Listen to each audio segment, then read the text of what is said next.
ਵਾਹਿਗੁਰੂ ਜੀ ਕਾ ਖਾਲਸਾ, ਵਾਹਿਗੁਰੂ ਜੀ ਕੀ ਫਤਿਹ ਜੀ। ਸਾਰੇ ਵੀਰਾਂ ਭੈਣਾਂ ਨੂੰ ਸਵਾਗਤ ਹੈ ਜੀ ਆਪ ਸਾਰਿਆਂ ਦਾ ਆਨਲਾਈਨ ਗੁਰਮਤਿ ਕਲਾਸ ਵਿੱਚ।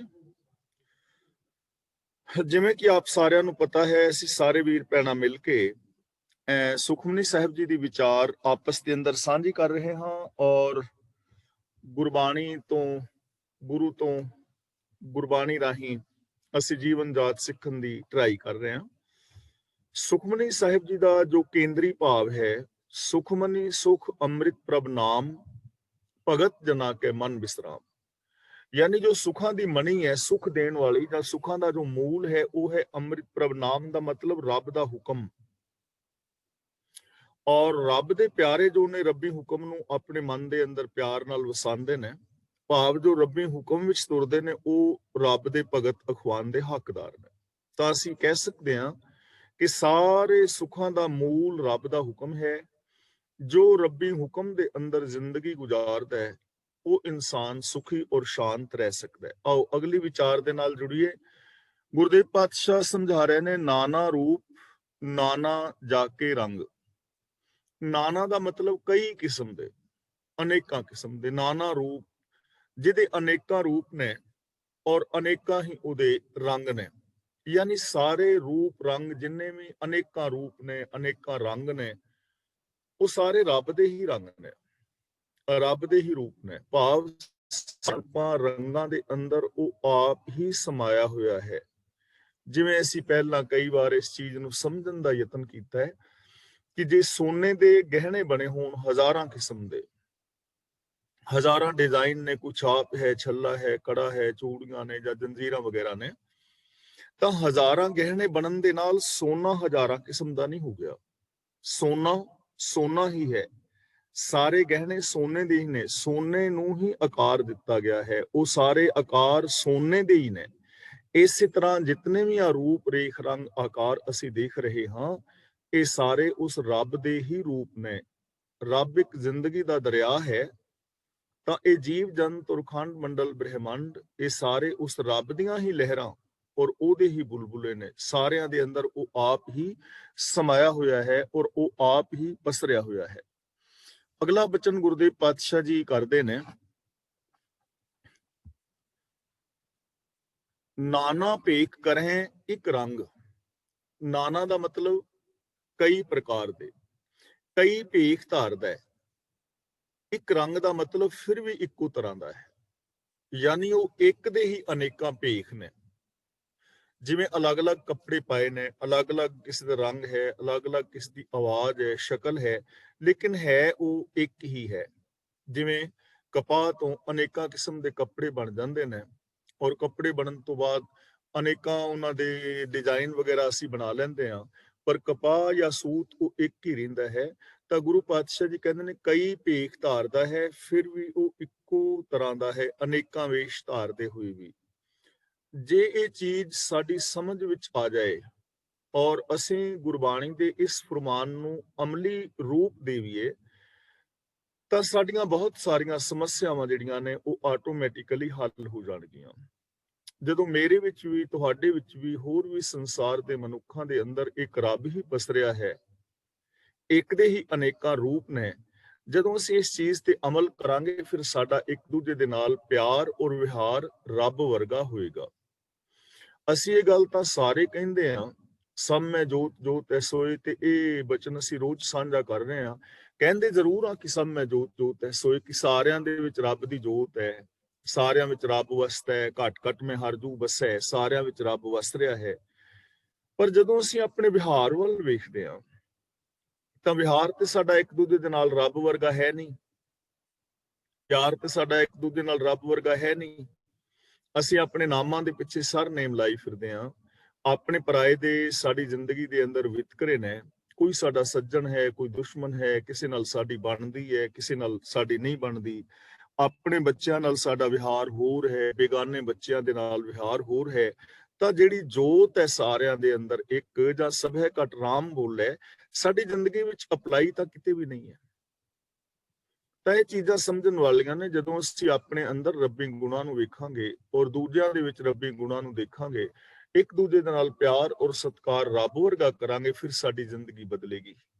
ਔਰ ਗੁਰੂ ਜੀ ਸਾਡੀ ਆਮ ਮਨੁੱਖ ਮਾਤਰ ਦੀ ਸੋਚ ਨੂੰ ਇੰਨੀ ਉੱਚੀ ਚੁੱਕਣਾ ਚਾਹੁੰਦੇ ਨੇ ਕਿ ਹਰ ਬੰਦਾ ਰੱਬ ਵਰਗਾ ਹੋ ਕੇ ਜੀਵੇ। ਔਰ ਇਹ ਪੋਸੀਬਿਲਿਟੀ ਸਾਰਿਆਂ ਦੇ ਅੰਦਰ, ਕਿਉਂਕਿ ਮਨ ਤੋਂ ਜੋਤ ਸਰੂਪ ਹੈ ਆਪਣਾ ਮੂਲ ਪਛਾਣ।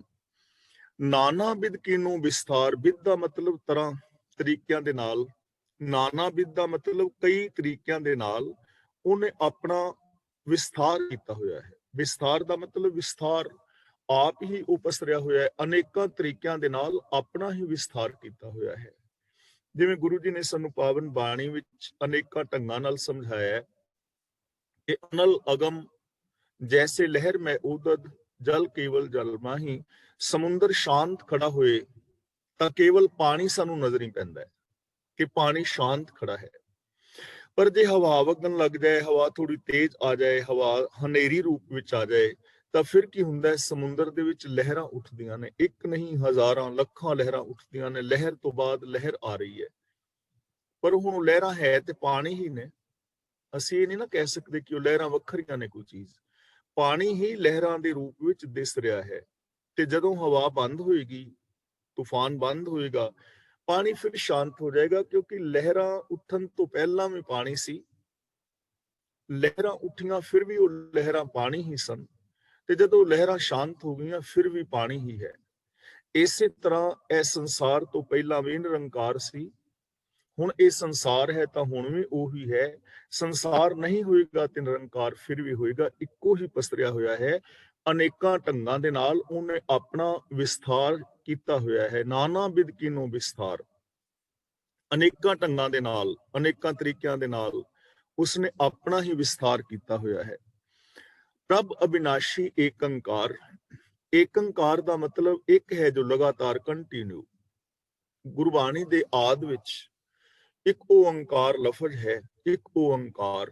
ਤੇ ਇੱਕ ਓੰਕਾਰ ਦਾ ਜੋ ਮੀਨਿੰਗ ਹੈ, ਇੱਕ ਸਰਬ ਵਿਆਪਕ ਪਰਮ ਸੱਤਿਆ, ਜਿਸ ਕਰਕੇ ਸੰਸਾਰ ਦੀ ਉਤਪਤੀ, ਲੈਤਾ, ਪਾਲਣਾ ਔਰ ਸੰਚਾਲਨ ਹੁੰਦਾ ਹੈ, ਇੱਕ ਹੈ ਉਹ, ਉਹਨੂੰ ਵੰਡਿਆ ਨਹੀਂ ਜਾ ਸਕਦਾ।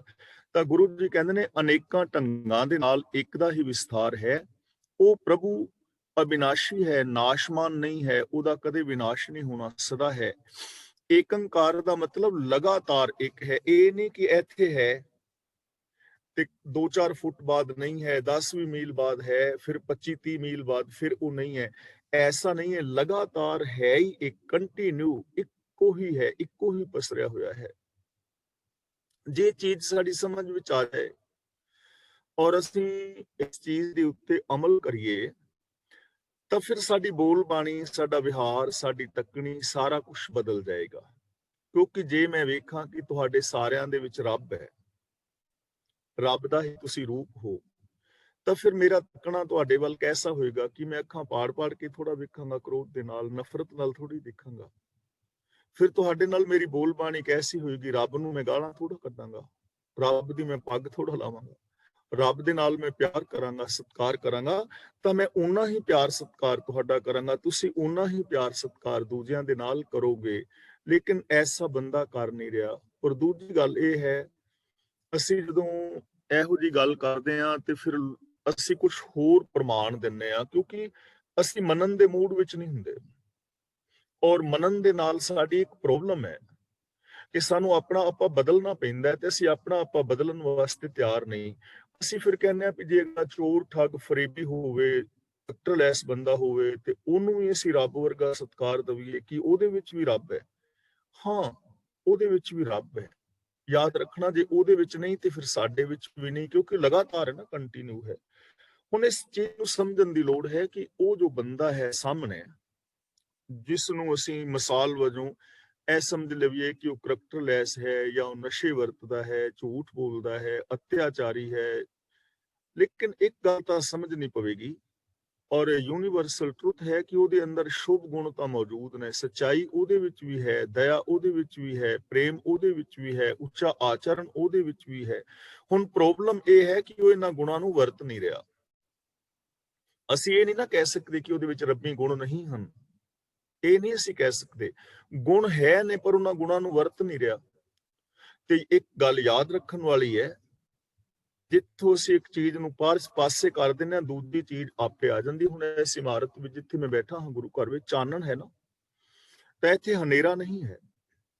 ਤੇ ਜੇ ਲਾਈਟਾਂ ਆਫ ਕਰ ਦਈਏ, ਚਾਨਣ ਨੂੰ ਸਾਈਡ ਵਿੱਚ ਕਰ ਦਈਏ, ਤਾਂ ਹਨੇਰਾ ਆਪੇ ਹੀ ਆ ਜਾਣਾ। ਹਨੇਰੇ ਨੂੰ ਸੱਦਣ ਦੀ ਲੋੜ ਨਹੀਂ ਨਾ ਪੈਣੀ, ਦੂਜੀ ਚੀਜ਼ ਆਪੇ ਆ ਜਾਏਗੀ।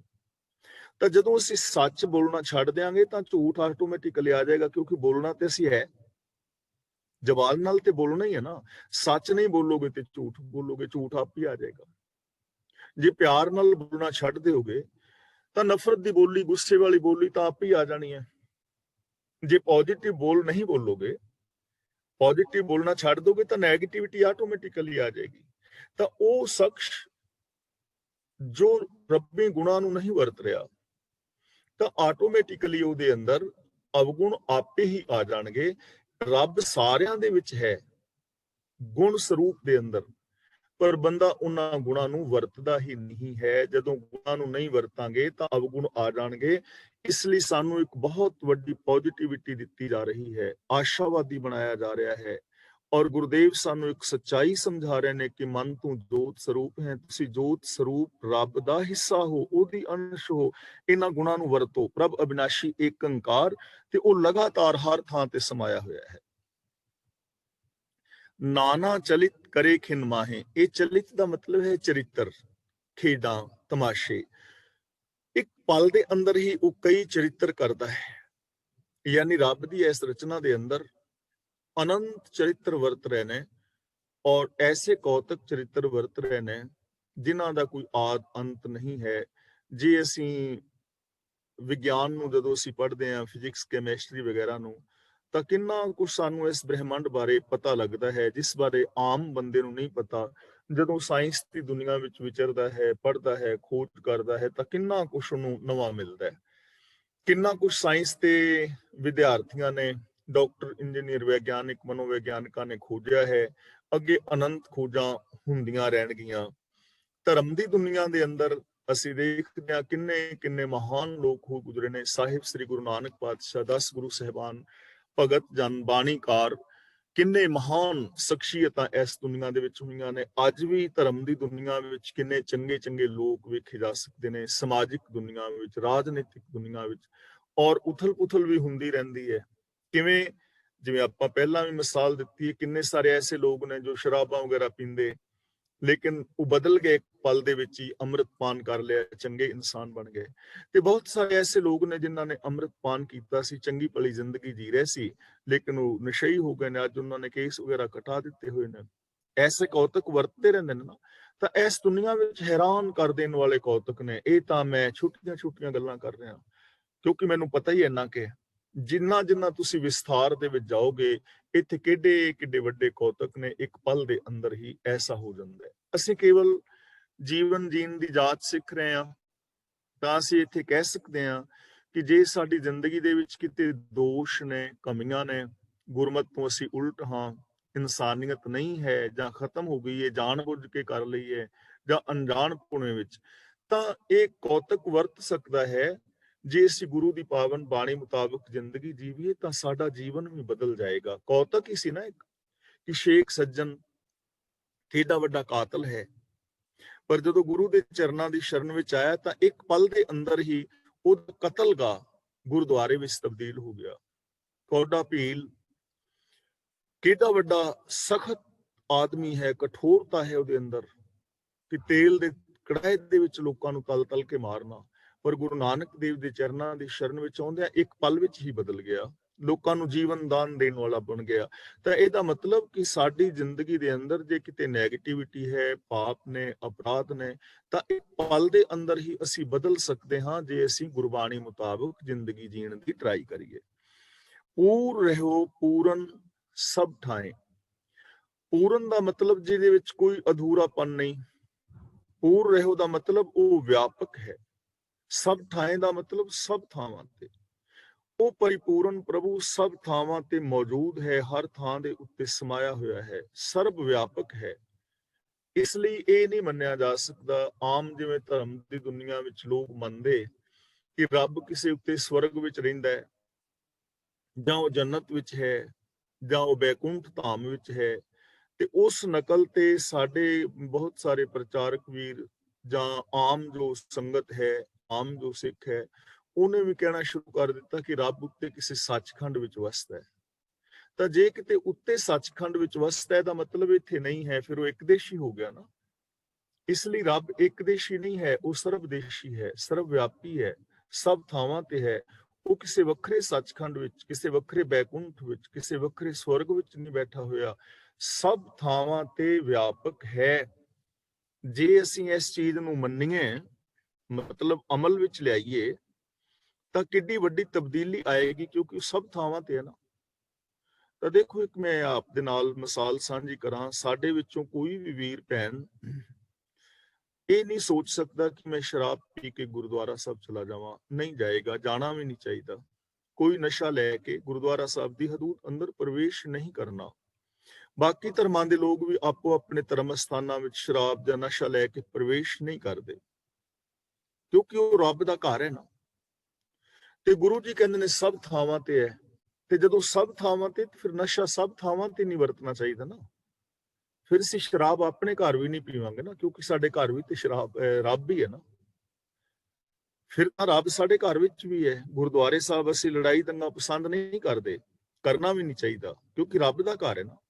ਤੇ ਆ ਤਾਂ ਸਾਰਾ ਸੰਸਾਰ ਰੱਬ ਦਾ ਘਰ ਹੈ। ਇਹ ਜਗ ਸੱਚੇ ਕੀ ਹੈ ਕੋਠੜੀ, ਫਿਰ ਦੂਜਿਆਂ ਨਾਲ ਅਸੀਂ ਕਿਉਂ ਲੜਾਂਗੇ? ਫਿਰ ਘਰ ਵਾਲੀ ਨਾਲ ਕਿਉਂ ਕਲੇਸ਼ ਪਵੇਗਾ?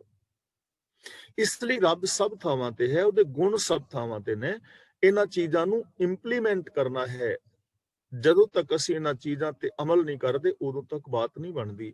ਇਹ ਸਮਾਜ, ਇਹ ਸੰਸਾਰ ਸਵਰਗ ਹੋ ਸਕਦਾ ਹੈ ਜੇ ਅਸੀਂ ਇਹਨਾਂ ਚੀਜ਼ਾਂ ਨੂੰ ਸਮਝਣ ਦਾ ਯਤਨ ਕਰੀਏ।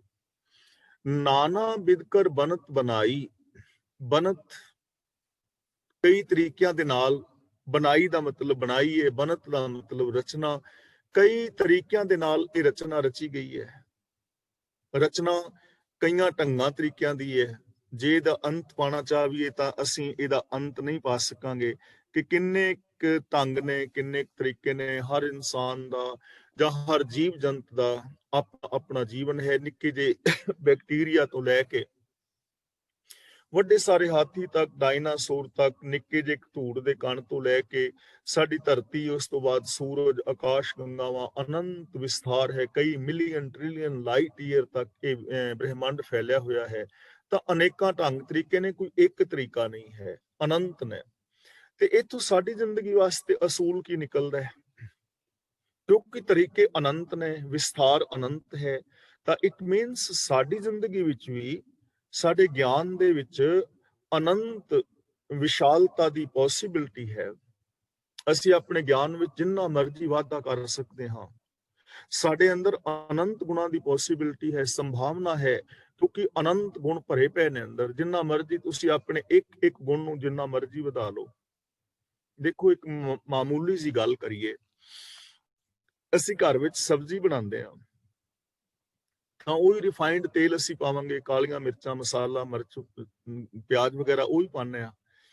ਹੁਣ ਜੇ ਮੈਂ ਸਬਜ਼ੀ ਬਣਾਵਾਂ ਤੇ ਮੇਰੇ ਖਿਆਲ ਚ ਕਲਾਸ ਵਾਲਿਆਂ ਤੋਂ, ਤੁਹਾਡਿਆਂ ਵਿੱਚੋਂ ਕਿਸੇ ਵੀ ਨਹੀਂ ਖਾਣੀ, ਕਿਉਂਕਿ ਬੰਨੀ ਇਸ ਟਾਈਪ ਦੀ ਮਿਰਚਾਂ ਅੱਡ ਧਰਦੀਆਂ ਹੋਣਗੀਆਂ, ਗੰਢੇ ਅੱਡ ਧਰਦੇ ਹੋਣਗੇ। ਸਮਾਨ ਸਾਰਾ ਉਹੀ ਪਾਇਆ ਹੈ, ਪਰ ਸਬਜ਼ੀ ਸਵਾਦ ਨਹੀਂ ਬਣੀ। ਦੂਜਾ ਵੀਰ ਹੈ ਜਾਂ ਭੈਣ ਹੈ, ਉਹ ਸਬਜ਼ੀ ਥੋੜੀ ਸਵਾਦ ਬਣਾਉਂਦਾ, ਤੀਜਾ ਹੋਰ, ਖਰਚਾ ਉਨਾ ਹੀ ਹੋਇਆ। ਪਰ ਜਦੋਂ ਤੁਸੀਂ ਕਿਸੇ ਰੈਸਟੋਰੈਂਟ ਤੇ ਜਾ ਕੇ ਉਹੀ ਸਬਜ਼ੀ ਖਾਂਦੇ ਹੋ, 2 ਪਾਉਂਡ ਦੇ ਵਿੱਚ ਸਾਡੇ ਸਾਰੇ ਘਰ ਦੀ ਸਬਜ਼ੀ ਬਣ ਗਈ, ਪਰ ਉੱਥੇ ਤੁਹਾਨੂੰ 5 ਪਾਉਂਡ ਦੀ ਇੱਕ ਪਲੇਟ ਮਿਲੀ ਹੈ, ਲੇਕਿਨ ਉਹਦਾ ਘਰ ਨਾਲੋਂ ਥੋੜਾ ਸਵਾਦ ਜ਼ਿਆਦਾ ਹੈ। ਤੇ ਜੇ ਉਹ ਤੁਸੀਂ 5 ਸਟਾਰ ਹੋਟਲ ਵਿੱਚ ਜਾਓਗੇ ਤਾਂ ਉਹੀ ਸਬਜ਼ੀ ਜਿਹੜੀ ਇੱਕ ਪਲੇਟ ਤੁਹਾਨੂੰ 50 ਪਾਉਂਡ ਦੀ ਮਿਲੇਗੀ। ਬਣਾਈ ਤਾਂ ਉਹੀ ਸਬਜ਼ੀ ਉਸੇ ਚੀਜ਼ ਨਾਲ ਬਣੀ ਹੈ, ਉਹੀ ਅੱਗ, ਉਹੀ ਸਬਜ਼ੀ, ਉਹੀ ਮਸਾਲੇ ਨੇ, ਸਟੈਂਡਰਡ ਹੈ ਨਾ ਬਣਾਉਣ ਦਾ। ਤਾਂ ਇਹਦਾ ਮਤਲਬ ਇਹ ਨਹੀਂ ਕਿ 5 ਸਟਾਰ ਹੋਟਲ ਵਿੱਚ ਜਿਹੜੀ ਸਬਜ਼ੀ ਬਣੀ ਹੈ ਉਹਦੇ ਤੋਂ ਸਵਾਦ ਸਬਜ਼ੀ ਨਹੀਂ ਬਣ ਸਕਦੀ, ਉਹਦੇ ਤੋਂ ਵੀ ਸਵਾਦ ਬਣਾਈ ਜਾ ਸਕਦੀ ਹੈ, ਔਰ ਘਰ ਵਿੱਚ ਬਣਾ ਸਕਦੇ ਹੋ, ਕਿਉਂਕਿ ਉਹ ਵੀ ਤੇ ਬਣਾਉਣ ਵਾਲਾ ਬੰਦਾ ਹੀ ਹੈ ਨਾ, ਪ੍ਰੈਕਟਿਸ ਹੈ ਨਾ। ਤਾਂ ਆਪਣੇ ਕਿਸੇ ਵੀ ਇੱਕ ਗੁਣ ਨੂੰ ਤੁਸੀਂ ਜਿੰਨਾ ਮਰਜ਼ੀ ਵਧਾ ਸਕਦੇ ਹੋ, ਚਾਹੇ ਉਹ ਟੇਲਰਿੰਗ ਦਾ ਤੁਹਾਡਾ ਗੁਣ ਹੈ, ਕੰਪਿਊਟਰ ਦਾ ਹੈ, ਜਾਂ ਤੁਸੀਂ ਖੇਤੀਬਾੜੀ ਕਰਦੇ ਹੋ, ਦੁਕਾਨ ਕਰਦੇ ਹੋ, ਜਾਂ ਸਾਡੀ ਸ਼ਬਦਾਵਲੀ ਹੈ, ਸਾਡਾ ਰੋਜ਼ ਦਾ ਮਿਲਵਰਤਨ ਹੈ, ਕਿਸੇ ਵੀ ਚੀਜ਼ ਨੂੰ ਬਹੁਤ ਵਿਸਥਾਰ ਦੇ ਸਕਦੇ ਹੋ। ਮੈਂ ਜੋ ਆਪ ਨਾਲ ਸ਼ਬਦਾਵਲੀ ਬੋਲ ਰਿਹਾ, ਤੇ ਚੰਗੀ ਸ਼ਬਦਾਵਲੀ ਦਾ ਐਂਡ ਨਹੀਂ ਹੈ। ਇਹ ਸ਼ਬਦਾਵਲੀ ਨੂੰ ਹੋਰ ਸੁਧਾਰਿਆ ਜਾ ਸਕਦਾ ਹੈ, ਇਹਦੇ ਵਿੱਚ ਹੋਰ ਮਿਠਾਸ ਪੈਦਾ ਕੀਤੀ ਜਾ ਸਕਦੀ ਹੈ। ਤਾਂ ਸਾਨੂੰ ਇਸ ਪੰਕਤੀ ਦੇ ਵਿੱਚੋਂ ਆਸ਼ਾਵਾਦੀ ਬਣਨ ਵਾਸਤੇ ਬਹੁਤ ਕੁਝ ਮਿਲ ਰਿਹਾ ਹੈ, ਕਿਉਂਕਿ ਨਾਨਾ ਬਿਧ ਕਰ ਬੰਤ ਬਣਾਈ, ਅਨੰਤ ਖੋਜਾਂ ਅਸੀਂ ਕਰ ਸਕਦੇ ਹਾਂ, ਕਿਉਂਕਿ ਉਸ ਪ੍ਰਭੂ ਨੇ ਅਨੇਕਾਂ ਢੰਗਾਂ ਦੇ ਨਾਲ ਇਸ ਰਚਨਾ ਨੂੰ ਰਚਿਆ ਹੈ। ਆਪਣੀ ਕੀਮਤ ਆਪੇ ਪਾਈ, ਤੇ ਉਹ ਆਪਣੀ ਕੀਮਤ ਆਪ ਹੀ ਪਾ ਸਕਦਾ ਹੈ। ਯਾਨੀ ਜੇ ਕੁਦਰਤ ਦੀ ਕੀਮਤ ਨੂੰ ਕੋਈ ਬਿਆਨ ਕਰਨਾ ਚਾਹੇ ਤਾਂ ਬਿਆਨ ਨਹੀਂ ਕਰ ਪਾਓਗੇ। ਇਹ ਬ੍ਰਹਿਮੰਡ ਕਿੰਨਾ ਵੱਡਾ ਹੈ, ਇਹਨੂੰ ਕਿਵੇਂ ਬਿਆਨ ਕਰ ਪਾਵਾਂਗੇ? ਕੋਈ ਸਾਡੇ ਕੋਲ ਤਰੀਕਾ ਨਹੀਂ ਨਾ, ਢੰਗ ਨਹੀਂ ਹੈ, ਕਿਵੇਂ ਬਿਆਨ ਕਰ ਪਾਵਾਂਗੇ? ਰੱਬ ਕਿੱਡਾ ਵੱਡਾ ਹੈ ਕਿਵੇਂ ਕਹੋਗੇ? ਮੈਂ ਵੱਡਾ ਵੱਡਾ ਕਹਿ ਰਿਹਾ ਕਿ ਰੱਬ ਵੱਡਾ ਹੈ, ਤੁਸੀਂ ਵੀ ਕਹਿ ਰਹੇ ਹੋ, ਇੱਕ ਦੂਜੇ ਤੋਂ ਸੁਣ ਕੇ ਕਹਿ ਰਿਹਾ ਨਾ। ਗੁਰੂ ਜੀ ਕਹਿੰਦੇ ਨੇ ਸੁਣ ਵੱਡਾ ਆਖੇ ਸਭ ਕੋਈ, ਸੁਣ ਸੁਣ ਕੇ ਸਾਰੇ ਕਹਿ ਰਹੇ ਆ, ਪਰ ਕੇਵਟ ਵੱਡਾ, ਉਹ ਕਿਹੜਾ ਵੱਡਾ ਹੈ? ਡੀਠਾ ਹੋਏ ਤਾਂ ਕੋਈ ਕਹਿ ਸਕਦਾ। ਜੇ ਕਿਸੇ ਨੇ ਦਿਸਿਆ ਹੋਵੇ ਕਿ ਉਹਦੇ ਪੈਰਾਂ ਤੋਂ ਫੀਤਾ ਰੱਖ ਕੇ ਤੇ ਉੱਤੇ ਸਿਰ ਤੱਕ ਨਾਪਿਆ ਹੋਏ, ਫਿਰ ਤਾਂ ਪਤਾ ਹੋਏਗਾ ਕਿ ਮੈਂ ਉਹਦੇ ਸਿਰ ਤੱਕ ਫੀਤਾ ਨਾਪਿਆ, ਮੈਨੂੰ ਪਤਾ ਐਡਾ ਵੱਡਾ ਹੈ।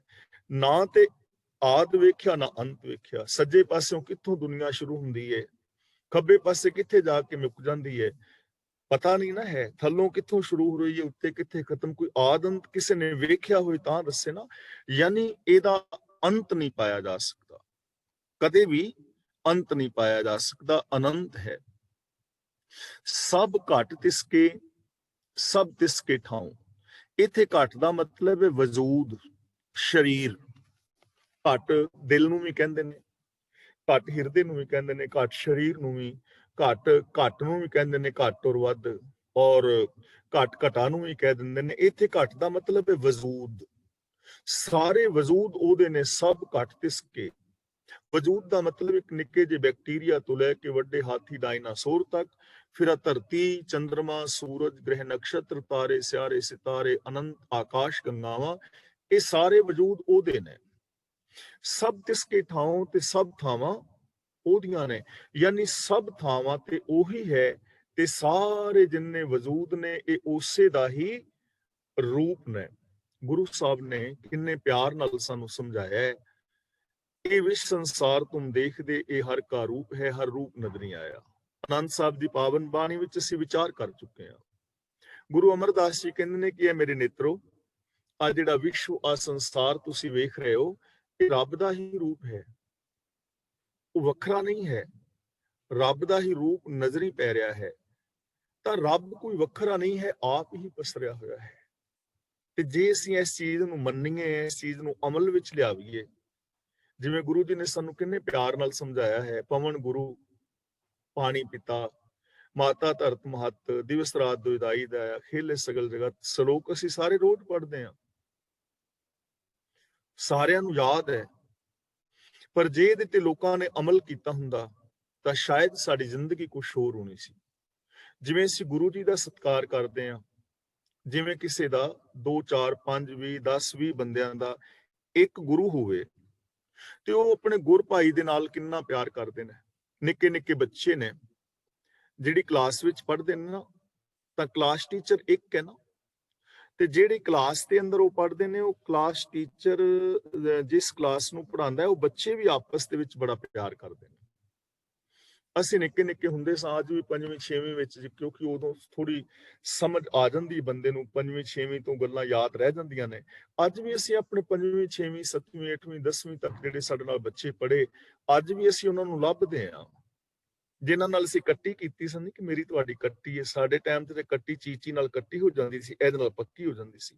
ਜਿਨ੍ਹਾਂ ਨਾਲ ਅਸੀਂ ਕੱਚੀ ਕੱਟੀ ਕੀਤੀ ਸੀ, ਅੱਜ ਅਸੀਂ ਉਹਨਾਂ ਨੂੰ ਫੇਸਬੁੱਕ ਦੇ ਉੱਤੇ ਲੱਭਦੇ ਹਾਂ ਨਾ, ਕਿ ਸਾਡੇ ਉਹ ਬਚਪਨ ਦੇ ਸਾਥੀ ਮਿਲ ਜਾਣ, ਕਿੰਨਾ ਪਿਆਰ ਹੁੰਦਾ ਸੀ ਨਾ। ਤਾਂ ਪਵਨ ਗੁਰੂ ਇਸੇ ਤਰ੍ਹਾਂ ਜਿਵੇਂ ਇੱਕ ਗੁਰ ਭਾਈ ਪਿਆਰ ਨਾਲ ਰਹਿੰਦੇ ਨੇ, ਇਹ ਪਵਨ ਜਿਹੜੀ ਹੈ ਸਾਡਾ ਗੁਰੂ ਤਰ੍ਹਾਂ ਸਤਿਕਾਰਯੋਗ ਸੀ।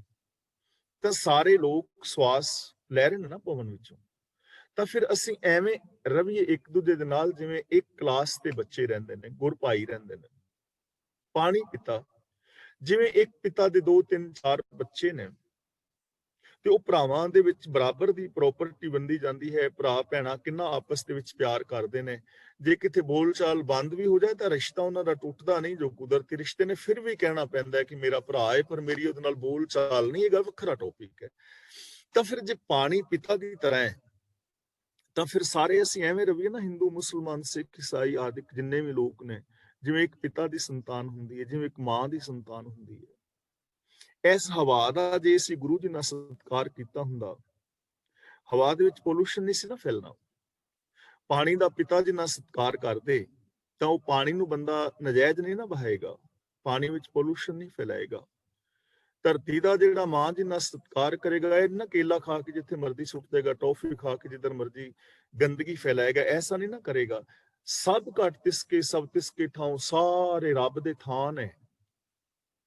ਤਾਂ ਕਿ ਕੋਈ ਕਿਸੇ ਧਰਮ ਸਥਾਨ ਵਿੱਚ ਗੰਦਗੀ ਫੈਲਾ ਸਕਦਾ ਕਿ ਬਾਹਰੋਂ ਕੂੜਾ ਲਿਆ ਕੇ ਤੇ ਧਰਮ ਸਥਾਨ ਵਿੱਚ ਸੁੱਟੇ? ਨਹੀਂ ਸੁੱਟੇਗਾ ਨਾ। ਤਾਂ ਜਦੋਂ ਸਾਰੇ ਥਾਂ ਹੀ ਰੱਬ ਦੇ ਨੇ ਤਾਂ ਫਿਰ ਗੰਦਗੀ ਕਿਉਂ, ਨਫ਼ਰਤ ਕਿਉਂ, ਇੱਕ ਦੂਜੇ ਨਾਲ ਵੈਰ ਵਿਰੋਧ ਕਿਉਂ? ਸਾਨੂੰ ਇੰਨੀ ਉੱਚੀ ਜ਼ਿੰਦਗੀ, ਜੀਵਨ ਦਾ ਢੰਗ, ਸੋਚ ਗੁਰੂ ਸਾਹਿਬ ਜੀ ਸੁਖਮਨੀ ਸਾਹਿਬ ਜੀ ਦੀ ਪਾਵਨ ਬਾਣੀ ਚੋਂ ਦੇ ਰਹੇ ਨੇ। ਸਭ ਘਟ ਤਿਸਕੇ ਸਭ ਤਿਸਕੇ ਠਾਉ, ਸਾਰੇ ਵਜੂਦ ਉਹਦੇ ਨੇ, ਸਾਰੇ ਥਾਂ ਉਹਦੇ ਨੇ। ਭਾਵ ਹਰ ਸਰੀਰ ਵਿੱਚ ਹਰ ਥਾਂ ਤੇ ਰੱਬ ਆਪ ਵਸ ਰਿਹਾ। ਜਪ ਜਪ ਜੀਵੈ ਨਾਨਕ ਹਰ ਨਾਉ। ਜਪ ਜਪ ਜੀਵੈ, ਇੱਥੇ ਥੋੜਾ ਰੁਕਣਾ ਹੈ, ਨਾਨਕ ਤੇ ਥੋੜਾ ਰੁਕਣਾ ਹੈ, ਹਰ ਨਾਉ। ਜਪ ਜਪ, ਜਪ ਦਾ ਮਤਲਬ ਹੁੰਦਾ ਹੈ ਜਾਣਨਾ, ਸਮਝਣਾ ਔਰ ਉਹਨੂੰ ਸਮਝ ਕੇ ਅਪਣਾਉਣਾ। ਨਾਉ ਦਾ ਮਤਲਬ ਹੈ ਨਿਆਂ, ਨਾਉ ਦਾ ਮਤਲਬ ਹੁਕਮ, ਨਿਆਂ ਜਾਂ ਹੁਕਮ। ਜਪ ਦਾ ਮਤਲਬ ਜਾਣਨਾ। ਗੁਰੂ ਸਾਹਿਬ ਜੀ ਕਹਿੰਦੇ ਨੇ ਕਿ ਜੋ ਰੱਬ ਦੇ ਦਾਸ ਨੇ, ਰੱਬ ਦੇ ਹੁਕਮ ਨੂੰ, ਜਪ ਦਾ ਮਤਲਬ ਜਾਣ ਕੇ ਸਮਝ ਕੇ, ਨਾਉ ਦਾ ਮਤਲਬ ਹੁਕਮ, ਰੱਬ ਦੇ ਹੁਕਮ ਨੂੰ, ਰੱਬ ਦੇ ਹੁਕਮ ਨੂੰ ਜਾਣ ਕੇ ਸਮਝ ਕੇ ਅਪਣਾ ਕੇ ਜੀਵੇ ਦਾ ਮਤਲਬ ਜਿਉਂਦੇ ਨੇ, ਆਤਮਿਕ ਜੀਵਨ ਜਿਉਂਦੇ ਨੇ। ਵੈਸੇ ਤਾਂ ਜ਼ਿੰਦਗੀ ਹਰ ਬੰਦਾ ਜੀ ਰਿਹਾ ਹੈ, ਮੈਂ ਵੀ ਜੀ ਰਿਹਾ, ਤੁਸੀਂ ਵੀ ਜੀ ਰਹੇ ਹੋ, ਹੋਰ ਵੀ ਲੋਕ ਜੀ ਰਹੇ ਨੇ, ਪਰ ਜੀ ਕਿਸ ਢੰਗ ਦੇ ਨਾਲ ਰਹੇ ਆ? ਗੁਰੂ ਜੀ ਅਸਲੀ ਜੀਵਨ ਉਹਨੂੰ ਕਹਿੰਦੇ ਨੇ ਜੋ ਸੱਚ ਦੇ ਨਾਲ ਜੁੜ ਗਿਆ ਹੈ। ਸੋ ਜੀਵਿਆ ਜਿਸ ਮਨ ਵਸਿਆ ਸੋਏ, ਜਿਸ ਦੀ ਸੋਚ ਸੱਚੀ ਹੈ, ਜਿਸ ਦੇ ਬੋਲ ਸੱਚੇ ਨੇ, ਜਿਸ ਦਾ ਵਿਹਾਰ ਸੱਚਾ ਹੈ, ਅਸਲੀ ਜ਼ਿੰਦਗੀ ਉਹ ਜੀ ਰਿਹਾ ਹੈ, ਉਹ ਜਿਉਂਦਾ ਇਨਸਾਨ ਹੈ। ਤੇ ਜਿਹੜਾ ਬੰਦਾ ਸੱਚ ਨਾਲੋਂ ਟੁੱਟ ਗਿਆ ਨਾ, ਜਿਸ ਦੀ ਸੋਚ ਸੱਚੀ ਨਹੀਂ, ਮੈਂਟੈਲਿਟੀ ਮਾਨਸਿਕਤਾ ਸੱਚੀ ਨਹੀਂ, ਜੀਵਨ ਸੱਚਾ ਨਹੀਂ, ਗੁਰੂ ਜੀ ਉਹਨੂੰ ਮੋਇਆ ਹੋਇਆ ਸਮਝ ਰਹੇ ਨੇ। ਜਿਉਂਦਾ ਸਿਰਫ ਉਹ ਹੈ ਜੋ ਸੱਚ ਦੇ ਨਾਲ ਜੁੜਿਆ ਹੈ, ਬਾਕੀ ਜਿਉਂਦੀਆਂ ਲਾਸ਼ਾਂ ਨੇ। ਸੋ ਜੀਵਿਆ ਜਿਸ ਮਨ ਵਸਿਆ ਸੋਏ, ਨਾਨਕ ਅਵਰ ਨਾ ਜੀਵੈ ਕੋਏ। ਜੇ ਜੀਵੈ ਪਤ ਲੱਥੀ ਜਾਏ, ਸਭ ਹਰਾਮ ਜੀਤਾ ਕਿਛ ਖਾਏ। ਜੇ ਕੋਈ ਸੱਚ ਨੂੰ ਛੱਡ ਕੇ ਜੀ ਰਿਹਾ ਹੈ ਤਾਂ ਉਹਦਾ ਖਾਣਾ ਪੀਣਾ ਸਭ ਹਰਾਮ ਹੈ, ਬੇਕਾਰ ਹੈ, ਵਿਅਰਥ ਹੈ। ਇਸ ਲਈ ਮਰਣੰ ਬਿਸਰਣੰ ਗੋਬਿੰਦ ਹੈ, ਜੀਵਨੰ ਹਰ ਨਾਮ ਧਿਆਵਣੈ। ਜੀਣਾ ਹੈ ਸੱਚ ਦੇ ਨਾਲ ਜੁੜ ਕੇ, ਮੌਤ ਹੈ ਸੱਚ ਨੂੰ ਛੱਡ ਦੇਣਾ। ਤਾਂ ਗੁਰੂ ਜੀ ਕਹਿੰਦੇ ਨੇ, ਹੇ ਨਾਨਕ, ਆਖ ਕੇ ਜੋ ਰੱਬ ਦੇ ਪਿਆਰੇ ਨੇ ਉਹ ਰੱਬੀ ਹੁਕਮ ਨੂੰ ਸਮਝ ਕੇ ਰੱਬੀ ਹੁਕਮ ਅਨੁਸਾਰ ਜ਼ਿੰਦਗੀ ਜੀਂਦੇ, ਆਤਮਿਕ ਜੀਵਨ ਜੀਂਦੇ ਨੇ, ਇਨਸਾਨੀਅਤ ਵਾਲੀ ਜ਼ਿੰਦਗੀ ਜੀਂਦੇ ਨੇ। ਨਾਮ ਕੇ ਧਾਰੇ ਸਗਲੇ ਜੰਤ, ਧਾਰੇ ਦਾ ਮਤਲਬ ਆਸਰੇ, ਤੇ ਇੱਥੇ ਨਾਮ ਦਾ ਮਤਲਬ ਹੈ ਹੁਕਮ। ਹੁਕਮ, ਰਜਾ, ਭਾਣਾ ਜਾਂ ਲੇਖ, ਇਹਨਾਂ ਸਾਰੇ ਸ਼ਬਦਾਂ ਵਾਸਤੇ ਅਸੀਂ ਇੱਕ ਸ਼ਬਦ ਵਰਤ ਸਕਦੇ ਹਾਂ, ਸਿਸਟਮ। ਕਿਉਂਕਿ ਅੱਜ ਇੰਗਲਿਸ਼ ਦਾ ਥੋੜਾ ਬੋਲਬਾਲਾ ਹੈ ਤੇ ਇੰਗਲਿਸ਼ ਦੇ ਸ਼ਬਦ ਨੂੰ ਸਾਰੇ ਸਮਝ ਜਾਣਗੇ। ਵੈਸੇ ਹੁਕਮ, ਰਜ਼ਾ, ਭਾਣਾ, ਲੇਖ, ਇਹ ਵਰਡ ਵੀ ਹੁਕਮ ਦਾ, ਇਹਦਾ ਸਿਸਟਮ ਦਾ ਹੀ ਅਰਥ ਰੱਖਦੇ ਨੇ। ਲਾ ਆਫ ਨੇਚਰ, ਕਈ ਵੀ ਲਾ ਆਫ ਫਿਜ਼ਿਕਸ ਵੀ ਵਰਤ ਲੈਂਦੇ ਨੇ, ਲੇਕਿਨ ਲਾ ਆਫ ਨੇਚਰ ਸ਼ਬਦ ਜ਼ਿਆਦਾ ਬੈਟਰ ਹੈ, ਕਿਉਂਕਿ ਉਸ ਨੇਚਰ ਦੇ ਅੰਦਰ ਫਿਜ਼ਿਕਸ ਵਗੈਰਾ ਵੀ ਸਾਰਾ ਕੁਝ ਆ ਜਾਏਗਾ ਇਸ ਸਾਰੇ ਬ੍ਰਹਿਮੰਡ ਦੇ ਅੰਦਰ। ਨਾਮ ਦਾ ਮਤਲਬ ਹੁਕਮ, ਹੁਕਮ ਦਾ ਮਤਲਬ ਸਿਸਟਮ, ਧਾਰੇ ਦਾ ਮਤਲਬ ਆਸਰੇ। ਸਾਰੇ ਜੀ ਜੰਤ ਅਕਾਲ ਪੁਰਖ ਦੇ ਹੁਕਮ ਦੇ ਆਸਰੇ ਨੇ। ਹੁਕਮ ਦਾ ਮਤਲਬ ਸਿਸਟਮ ਦੇ ਬੱਧੇ ਹੋਏ ਨੇ। ਧਰਤੀ ਜੇ ਖੜੀ ਹੈ ਨਾ, ਇਹਦੇ ਥੱਲੇ ਕੋਈ ਥੰਮੀ ਨਹੀਂ ਹੈ, ਚੰਦਰਮਾ ਦੇ ਥੱਲੇ ਕੋਈ ਥੰਮੀ ਨਹੀਂ, ਸੂਰਜ ਹੈ, ਗ੍ਰਹਿ ਨਕਸ਼ਤਰ ਨੇ, ਤਾਰੇ ਸਿਆਰੇ ਸਿਤਾਰੇ, ਅਨੰਤ ਆਕਾਸ਼ ਗੰਗਾਵਾਂ ਨੇ, ਔਰ ਕਈ ਤਾਰੇ ਤਾਂ ਲੱਖਾਂ ਕਿਲੋਮੀਟਰ ਪ੍ਰਤੀ ਘੰਟੇ ਦੀ ਸਪੀਡ ਦੇ ਨਾਲ ਘੁਆਂਠਣੀਆਂ ਬੰਨੀਆਂ ਹੋਈਆਂ ਨੇ। ਸਾਰਾ ਸਿਸਟਮ ਹੈ ਨਾ ਇੱਕ। ਕਣਕ ਬੀਜ ਰਹੇ ਆ, ਜੌਂ ਬੀਜ ਰਹੇ ਆ, ਛੋਲੇ ਬੀਜ ਰਹੇ ਆ, ਝੋਨਾ ਬੀਜ ਰਹੇ ਆ, ਬਦਾਮ ਪੈਦਾ ਹੋ ਰਹੇ ਨੇ, ਕਾਜੂ ਪੈਦਾ ਹੋ ਰਹੇ ਨੇ।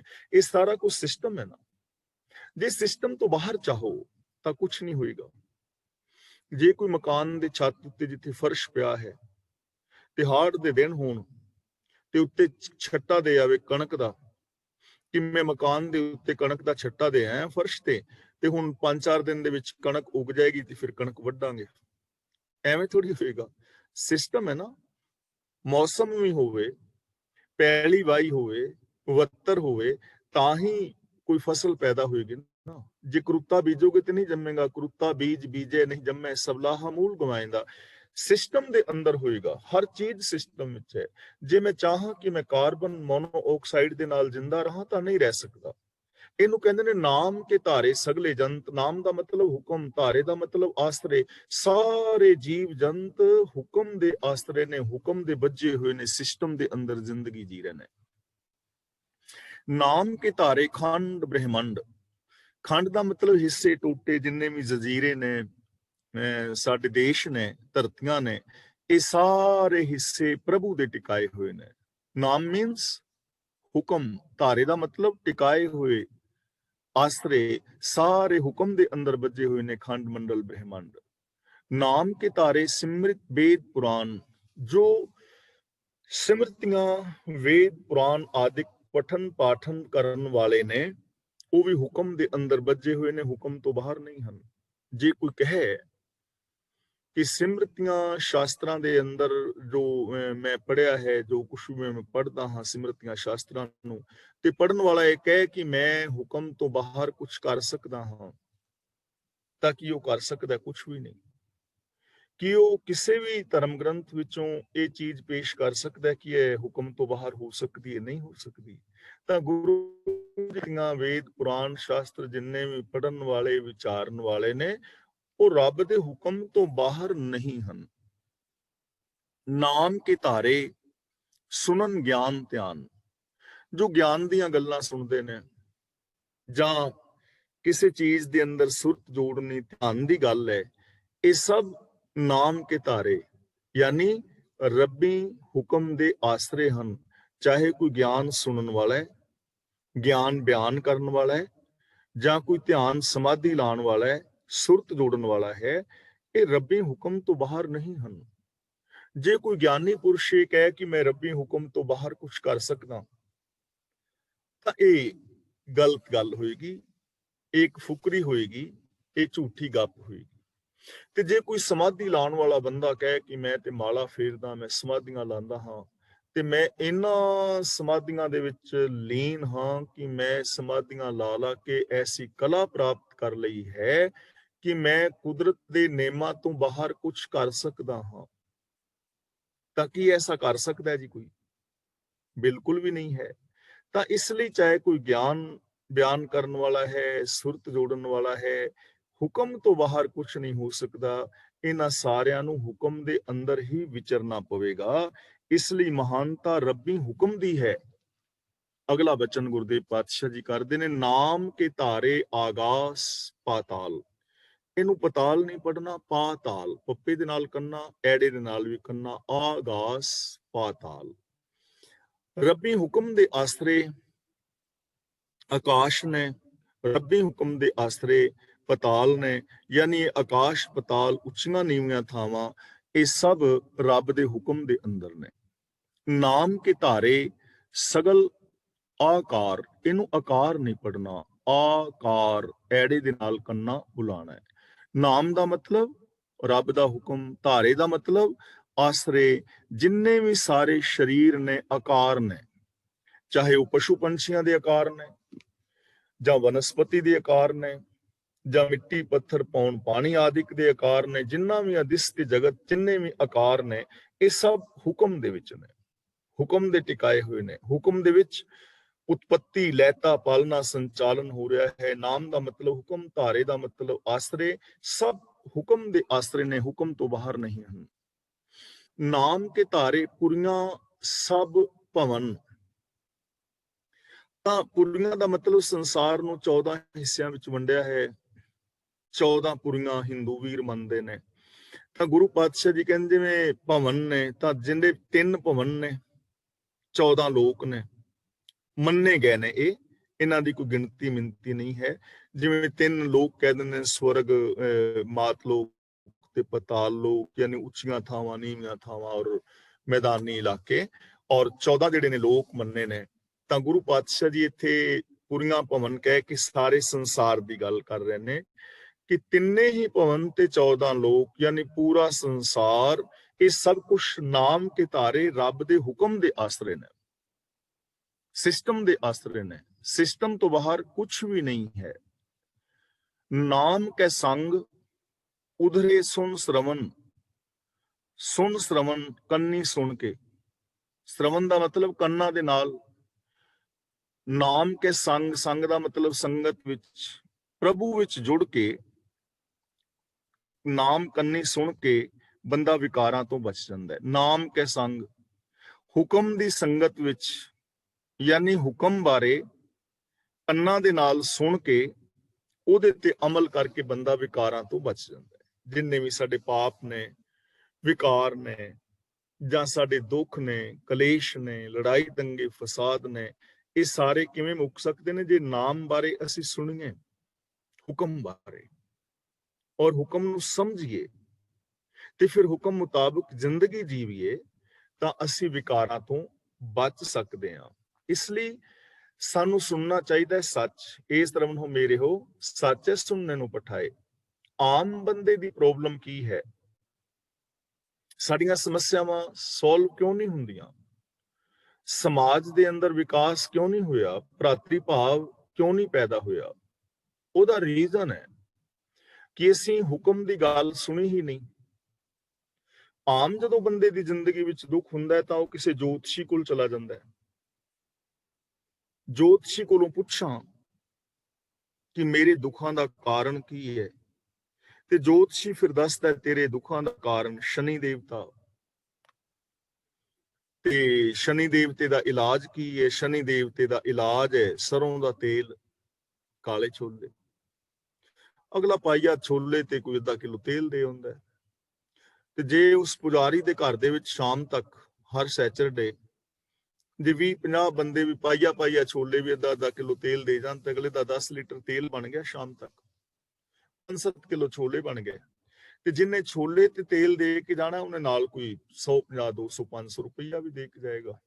ਤਾਂ ਸ਼ਨੀਵਾਰ ਸਫਲ ਹੋ ਗਿਆ ਨਾ ਉਹਦਾ। ਤਾਂ ਤੇ ਜਿਨ੍ਹਾਂ ਨੇ ਦਿੱਤੇ, ਹੁਣ ਛੋਲੇ ਦੇਣ ਨਾਲ ਸ਼ਨੀਵਾਰ ਥੋੜੀ, ਸ਼ਨੀ ਗ੍ਰਹਿ ਅੱਗੇ ਥੋੜੀ ਪਿੱਛੇ ਹੋ ਜਾਣਾ। ਸ਼ਨੀਵਾਰ, ਸ਼ਨੀ ਗ੍ਰਹਿ ਜਿਹੜਾ ਹੈ ਧਰਤੀ ਨਾਲੋਂ ਕਿੰਨਾ ਵੱਡਾ ਹੈ, ਤੇ ਪਾਈਆ ਛੋਲਿਆਂ ਨਾਲ ਅੱਗੇ ਪਿੱਛੇ ਥੋੜੀ ਹੋ ਜਾਣਾ। ਸ਼ਨੀ ਗ੍ਰਹਿ ਕੋਈ ਆ ਲੱਕੜਾਂ ਦਾ ਦਰਵਾਜ਼ਾ ਤੇ ਨਹੀਂ ਨਾ ਵੀ ਉਹਦੇ ਵਿੱਚ ਥੋੜਾ ਜਿਹਾ ਤੇਲ ਪਾਓਗੇ ਤੇ ਸੌਖਾ ਚੱਲ ਜਾਏਗਾ ਅੱਗੇ ਨੂੰ। ਇਸ ਲਈ ਅਸੀਂ ਸੁਣਦੇ ਹੀ ਐਸੀਆਂ ਚੀਜ਼ਾਂ ਵਾ। ਬਾਬਿਆਂ ਕੋਲ ਜਾਓਗੇ, ਉਹ ਤੁਹਾਨੂੰ ਕਹਿਣਗੇ ਸਾਡੇ ਕੋਲ 4 ਐਤਵਾਰ ਚੌਂਕੀਆਂ ਭਰੋ। ਕਿਸੇ ਹੋਰ ਕੋਲ ਜਾਓਗੇ ਤੇ ਉਹ ਕਹਿਣਗੇ ਤੁਹਾਨੂੰ ਭੂਤ ਚੰਬੜਿਆ। ਵਡਭਾਗ ਸਿੰਘ ਦੇ ਡੇਰੇ ਜਾਓਗੇ, ਉਹ ਕਹਿਣਗੇ ਤੁਹਾਨੂੰ ਛੜੇਲ ਚੰਬੜ ਗਈ ਹੈ। ਕਿਤੇ ਕੋਈ ਹੋਰ, ਕਿਤੇ ਕੋਈ ਹੋਰ। ਅਸੀਂ ਹੁਣ ਸੁਣ ਕੀ ਰਹੇ ਹਾਂ? ਨਾਮ ਦੀ ਤੇ ਗੱਲ ਹੀ ਨਹੀਂ ਸੁਣੀ। ਨਾਮ ਮਤਲਬ ਹੁਕਮ, ਹੁਕਮ ਦੀ ਤੇ ਗੱਲ ਹੀ ਨਹੀਂ ਸੁਣੀ। ਜੇ ਅਸੀਂ ਹੁਕਮ ਦੀ ਗੱਲ ਸੁਣੀ ਹੁੰਦੀ, ਹੁਕਮ ਮੀਨ ਸਿਸਟਮ, ਸਾਨੂੰ ਪਤਾ ਹੁੰਦਾ ਕਿ ਸਾਡੇ ਸੁੱਖਾਂ ਵਾਸਤੇ ਇਹ ਚੀਜ਼ ਰਿਕੁਆਇਰਮੈਂਟ ਹੈ, ਤਾਂ ਸਾਡੇ ਸੁੱਖ ਸਾਨੂੰ ਮਿਲਣਗੇ। ਰਿਕੁਆਇਰਮੈਂਟ ਹੈ ਨਾ ਹੁਕਮ। ਤੇ ਜੇ ਅਸੀਂ ਉਹ ਰਿਕੁਆਇਰਮੈਂਟ ਪੂਰੀ ਕੀਤੀ ਹੁੰਦੀ ਤਾਂ ਸਾਡੀ ਜ਼ਿੰਦਗੀ ਅੰਦਰ ਸੁੱਖ ਸ਼ਾਂਤੀ ਆ ਜਾਣੀ ਸੀ। ਤਾਂ ਗੁਰੂ ਪਾਤਸ਼ਾਹ ਜੀ ਕਹਿੰਦੇ ਨੇ, ਜੀਵ ਪ੍ਰਭੂ ਦੇ ਹੁਕਮ ਵਿੱਚ ਜੁੜ ਕੇ, ਉਹਦਾ ਹੁਕਮ ਕੰਨੀ ਸੁਣ ਕੇ ਵਿਕਾਰਾਂ ਤੋਂ ਬਚ ਜਾਂਦਾ ਹੈ। ਕਰ ਕਿਰਪਾ ਜਿਸ ਆਪਨੇ ਨਾਮ ਲਾਏ। ਇਹਨੂੰ ਆਪਣੇ ਨਹੀਂ ਪੜਨਾ, ਐੜੇ ਦੇ ਨਾਲ ਕੰਨਾ ਬੁਲਾਉਣਾ ਹੈ ਆਪਨੇ। ਤੇ ਆਪਨੇ ਵੀ ਨਹੀਂ ਪੜਨਾ, ਨੰਨੇ ਦੇ ਨਾਲ ਦੁਲਾਵਾਂ ਨੇ ਆਪਨੇ। ਕਰ ਕਿਰਪਾ ਜਿਸ ਆਪਨੇ ਨਾਮ ਲਾਏ। ਨਾਮ ਦੇ ਮੰਮੇ ਨਾਲ ਸਿਹਾਰੀ, ਨਾਮ ਵਿੱਚ, ਹੁਕਮ ਵਿੱਚ। ਮਿਹਰ ਕਰਕੇ ਜਿਸ ਨੂੰ ਪ੍ਰਭੂ ਆਪਣੇ ਹੁਕਮ ਵਿੱਚ ਜੋੜਦਾ ਹੈ, ਹੁਕਮ ਦੇ ਵਿੱਚ ਲਾਂਦਾ ਹੈ, ਯਾਨੀ ਜਿਹੜਾ ਇਨਸਾਨ ਰੱਬੀ ਹੁਕਮ ਦੇ ਅੰਦਰ ਜ਼ਿੰਦਗੀ ਜੀਂਦਾ ਹੈ, ਰਹਿਮਤ ਕਰਕੇ ਜਿਸ ਨੂੰ ਆਪਣੇ ਹੁਕਮ ਦੇ ਅੰਦਰ ਤੋਰਦਾ ਹੈ, ਨਾਨਕ ਚੌਥੇ ਪਦ ਮਹਿ ਸੋ ਜਨ ਗਤ ਪਾਏ। ਚੌਥੇ ਪਦ ਦਾ ਮਤਲਬ ਹੈ ਤਿੰਨਾਂ ਗੁਣਾਂ ਤੋਂ ਉੱਤੇ ਜੋ ਅਵਸਥਾ ਬਣਦੀ ਹੈ ਉਹਨੂੰ ਚੌਥਾ ਪਦ ਕਿਹਾ ਜਾਂਦਾ ਹੈ। ਯਾਨੀ ਮਾਇਆ ਦੇ ਅਸਰ ਤੋਂ ਉਤਲੀ ਹਾਲਾਤ। ਇਹ ਚੀਜ਼ ਨੂੰ ਆਪਾਂ ਥੋੜਾ ਜਿਹਾ ਸਮਝਣਾ ਹੈ, ਕਿਉਂਕਿ ਦੋ ਚਾਰ ਲਫ਼ਜ਼ ਨੇ ਜਿਨ੍ਹਾਂ ਕਰਕੇ ਬੰਦਾ ਕਾਫੀ ਇਮੋਸ਼ਨਲ ਬਲੈਕਮੇਲ ਕੀਤਾ ਜਾ ਰਿਹਾ ਹੈ। ਜਿਵੇਂ ਫਲਾਂ ਬਾਬੇ ਦੀ ਅਵਸਥਾ ਬੜੀ ਉੱਚੀ ਹੈ। ਹੁਣ ਇੱਥੇ ਅਵਸਥਾ ਜਿਹੜੀ ਹੈ ਉਹਦੀ ਇੰਟਰਪ੍ਰੀਟੇਸ਼ਨ ਆਪਣੇ ਹਿਸਾਬ ਦੇ ਨਾਲ ਕਰਕੇ ਫਿਰ ਉਹਨੂੰ ਬਾਬਾ ਬਣਾ ਲਿਆ ਜਾਂਦਾ ਹੈ, ਜਾਂ ਫਲਾਂ ਬਾਬਾ ਬੜਾ ਕਮਾਈ ਵਾਲਾ ਹੈ। ਹੁਣ ਜੇ ਪੁੱਛੇ ਵੀ ਕਮਾਈ ਵਾਲਾ ਕਿਹੜਾ, ਕੰਮ ਤੇ ਕਦੀ ਕਰਦਿਆਂ ਨੂੰ ਵੇਖਿਆ ਨਹੀਂ। ਬਾਬਾ ਜੀ ਕੰਮ ਤੇ ਕੋਈ ਵੀ ਨਹੀਂ ਕਰਦੇ, ਹੈ ਤੇ ਵਿਹਲੇ ਹੀ ਨੇ, ਲੇਕਿਨ ਅਸੀਂ ਕਮਾਈ ਵਾਲੇ ਕਹਿ ਦਿੰਦੇ ਹਾਂ ਨਾ। ਤਾਂ ਇਹ ਕਮਾਈ ਸ਼ਬਦ ਜਿਹੜਾ ਹੈ, ਹੁਣ ਇਹਦੀ ਇੰਟਰਪ੍ਰੀਟੇਸ਼ਨ ਜਿਹੜੀ ਹੈ ਉਹ ਡਿਪੈਂਡ ਕਰੇਗਾ ਕਿ ਇੰਟਰਪ੍ਰੀਟੇਸ਼ਨ ਇਹਦੀ ਕੀ ਹੈ, ਕਿ ਇਹਦੀ ਅਸੀਂ ਇੰਟਰਪ੍ਰੀਟੇਸ਼ਨ ਕੀ ਕਰਾਂਗੇ, ਉਹਦੇ ਤੇ ਡਿਪੈਂਡ ਕਰੇਗਾ। ਇਸੇ ਤਰ੍ਹਾਂ ਇੱਥੇ ਚੌਥਾ ਪਦ ਹੈ, ਤਾਂ ਇਹਦੀ ਇੰਟਰਪ੍ਰੀਟੇਸ਼ਨ ਜਿਹੜੀ ਹੈ ਉਹ ਗੁਰਮਤਿ ਆਸ਼ੇ ਅਨੁਸਾਰ ਜੇ ਹੋਏਗੀ ਫਿਰ ਤਾਂ ਸਾਨੂੰ ਇਥੋਂ ਕੁਛ ਲਾਭ ਹੋਏਗਾ। ਜੇ ਇੱਥੇ ਇੰਟਰਪ੍ਰੀਟੇਸ਼ਨ ਕਰ ਦਿੱਤੀ ਵੀ ਦਸਮ ਦੁਆਰ ਵਿੱਚ ਪ੍ਰਾਣ ਚੜਾਉਣ ਵਾਲੀ ਜਾਂ ਕੋਈ ਹੋਰ, ਤਾਂ ਪ੍ਰੋਬਲਮ ਕ੍ਰੀਏਟ ਹੋ ਜਾਏਗੀ। ਇਸ ਲਈ ਚੌਥੇ ਪਦ ਤੋਂ ਪਹਿਲਾਂ ਤਿੰਨ ਗੁਣਾਂ ਨੂੰ ਸਮਝਣ ਦੀ ਲੋੜ ਹੈ। ਜਿਹੜਾ ਤਿੰਨਾਂ ਗੁਣਾਂ ਤੋਂ ਪਾਰ ਜਾਂਦਾ ਹੈ ਉਹ ਚੌਥੇ ਅਵਸਥਾ ਵਿੱਚ ਚਲਾ ਜਾਂਦਾ ਹੈ। ਚੌਥੇ ਪਦ ਦਾ ਮਤਲਬ ਹੈ ਕਿ ਮਾਇਆ ਦੀ ਅਸਰ ਤੋਂ ਨਿਰਲੇਪ ਜਿਹੜੀ ਉੱਚੀ ਸੋਚ ਹੈ, ਮਾਇਆ ਤੋਂ ਉੱਚੀ ਸੋਚ, ਉਹਨੂੰ ਚੌਥਾ ਪਦ ਕਹਿੰਦੇ ਨੇ। ਤੇ ਇਹਨੂੰ ਸਮਝ ਲਈਏ ਆਪਾਂ ਥੋੜਾ ਜਿਹਾ। ਰਾਜਗੁਣ, ਤਮਗੁਣ ਔਰ ਸਤਗੁਣ, ਇਹ ਤਿੰਨ ਮਾਇਆ ਦੇ ਗੁਣ ਮੰਨੇ ਗਏ ਨੇ। ਇਹਨਾਂ ਨੂੰ ਅਸੀਂ ਸਿੰਪਲ ਤਰੀਕੇ ਨਾਲ ਸਮਝਣਾ ਹੈ, ਜਿਹਦੇ ਨਾਲ ਸਾਨੂੰ ਆਪਣੀ ਪੇਂਡੂ ਭਾਸ਼ਾ ਵਿੱਚ ਤੇ ਬੜੇ ਪਿਆਰ ਨਾਲ, ਆਸਾਨੀ ਦੇ ਨਾਲ ਇਹ ਚੀਜ਼ਾਂ ਸਮਝ ਆ ਜਾਣ, ਆਪਣੇ ਜੀਵਨ ਨਾਲ ਰਿਲੇਟ ਕਰਕੇ। ਰਾਜਗੁਣ ਦਾ ਮਤਲਬ ਉਹ ਕਰਮ ਜੋ ਲਾਲਚ ਵਸ ਅਸੀਂ ਕਰਦੇ ਹਾਂ, ਲਾਲਚ ਦੇ ਅਧੀਨ ਕੀਤੇ ਹੋਏ ਕਰਮ, ਇਹ ਰਾਜਗੁਣ ਵਿੱਚ ਆ ਜਾਂਦੇ ਨੇ। ਤੇ ਲਾਲਚ ਦਾ ਮਤਲਬ ਕੰਮ ਕਰਨਾ ਨਹੀਂ ਹੁੰਦਾ। ਲੋਭ ਜਾਂ ਲਾਲਚ ਦਾ ਮਤਲਬ ਹੈ ਅਪ੍ਰਾਪਤ ਵਸਤੂ ਨੂੰ ਨਜਾਇਜ਼ ਢੰਗਾਂ ਦੇ ਨਾਲ ਪ੍ਰਾਪਤ ਕਰਨਾ, ਉਹਨੂੰ ਲਾਲਚ ਕਹਿੰਦੇ ਨੇ। ਇੱਕ ਤਾਂ ਹੈ ਮੈਨੂੰ ਕਮੀਜ਼ ਪਜਾਮਾ ਚਾਹੀਦਾ ਹੈ ਕਿਉਂਕਿ ਮੇਰੀ ਲੋੜ ਹੈ, ਗਰਮੀ ਸਰਦੀ ਤੋਂ ਬਚਣ ਲਈ, ਸਰੀਰ ਢੱਕਣ ਲਈ ਕੱਪੜੇ ਚਾਹੀਦੇ ਨੇ।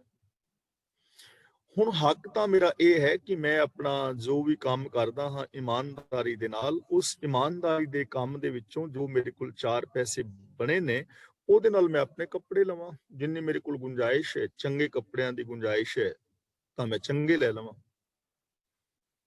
ਮੀਨਸ ਕਿਸੇ ਬ੍ਰਾਂਡਡ ਕੱਪੜੇ ਲੈ ਲਵਾਂ। ਤੇ ਜੇ ਮੇਰੇ ਕੋਲ ਗੁੰਜਾਇਸ਼ ਨਹੀਂ ਤਾਂ ਮੈਂ ਕਿਸੇ ਆਮ ਸਾਧਾਰਨ ਕੰਪਨੀ ਦੇ ਕੱਪੜੇ ਲੈ ਲਵਾਂ, ਲੇਕਿਨ ਬੇਈਮਾਨੀ ਨਾ ਕਰਾਂ, ਠੱਗੀ ਨਾ ਕਰਾਂ।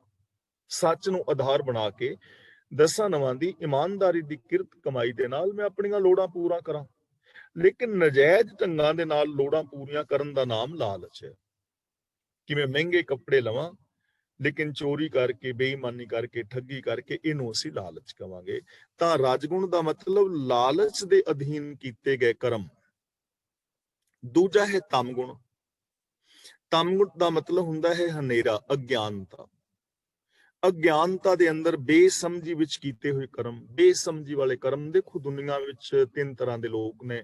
ਇੱਕ ਤੇ ਉਹ ਨੇ ਜੋ ਲਾਲਚ ਅਧੀਨ ਪਾਪ ਕਰਮ ਕਰੀ ਜਾ ਰਹੇ ਨੇ, ਲੋਕਾਂ ਦੀ ਪ੍ਰਾਪਰਟੀ ਖਾ ਰਹੇ ਨੇ, ਕਤਲਾਮ ਕਰ ਰਹੇ ਨੇ। ਕੋਈ ਬੰਦਾ ਮਾਰਨਾ ਪੈਂਦਾ ਪੈਸੇ ਵਾਸਤੇ, ਤੂੰ ਸੰਕੋਚ ਨਹੀਂ ਕਰਦੇ। ਕੁਰਸੀ ਵਾਸਤੇ ਕੋਈ 10 ਵੀ ਬੰਦਿਆਂ ਦੀ ਹੱਤਿਆ ਕਰਨੀ ਜਾਂ ਕਰਾਣੀ ਪੈਂਦੀ ਤੂੰ ਸੰਕੋਚ ਨਹੀਂ ਕਰਦੇ।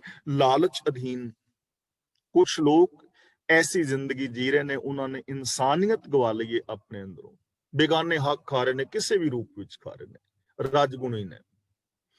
ਦੂਜੇ ਨੇ ਤਮਗੁਣੀ, ਜਿਨ੍ਹਾਂ ਦੇ ਵਿੱਚ ਕ੍ਰੋਧ ਔਰ ਅਗਿਆਨਤਾ ਭਰੇ ਕਰਮ। ਜਿੰਨੇ ਵੀ ਆ ਤੀਰਥਾਂ ਤੇ ਇਸ਼ਨਾਨ ਔਰ ਜਿੰਨੇ ਵੀ ਆ ਕਰਮ ਕਾਂਡ ਨੇ, ਇਹ ਸਭ ਅਗਿਆਨਤਾ ਵਸ ਕੀਤੇ ਹੋਏ ਕਰਮ ਹੀ ਨੇ ਨਾ। ਵਰਤਨ ਰਾਤੇ, ਸਰਾਧ ਵਗੈਰਾ ਵਗੈਰਾ, ਜੋ ਵੀ ਕੁਛ ਹੈ ਵੇ, ਇਹਨਾਂ ਦਾ ਕੋਈ ਲਾਭ ਹੈ? ਹਾਂ, ਅਸੀਂ ਸ਼ਰਧਾ ਦੇ ਨਾਲ ਕਰੀ ਜਾਵੀਏ, ਉਹ ਕਿਸੇ ਦੀ ਆਪਣੀ ਟਰੁੱਥ ਦੇ ਬੇਸ ਤੇ, ਸੱਚਾਈ ਦੇ ਬੇਸ ਤੇ ਜਦੋਂ ਅਸੀਂ ਪਰਖਾਂਗੇ ਤਾਂ ਜੋ ਅਸੀਂ ਧਰਮ ਸਮਝ ਕੇ ਕਰਮ ਕਰ ਰਹੇ ਹਾਂ ਉਹਨਾਂ ਦਾ ਸਾਨੂੰ ਕੋਈ ਲਾਭ ਨਹੀਂ ਹੈ। ਅਸੀਂ ਤੀਰਥਾਂ ਤੇ ਨਹਾ ਰਹੇ ਹਾਂ ਨਾ ਕਿ ਸਾਡੇ ਪਾਪ ਕੱਟੇ ਜਾਣਗੇ।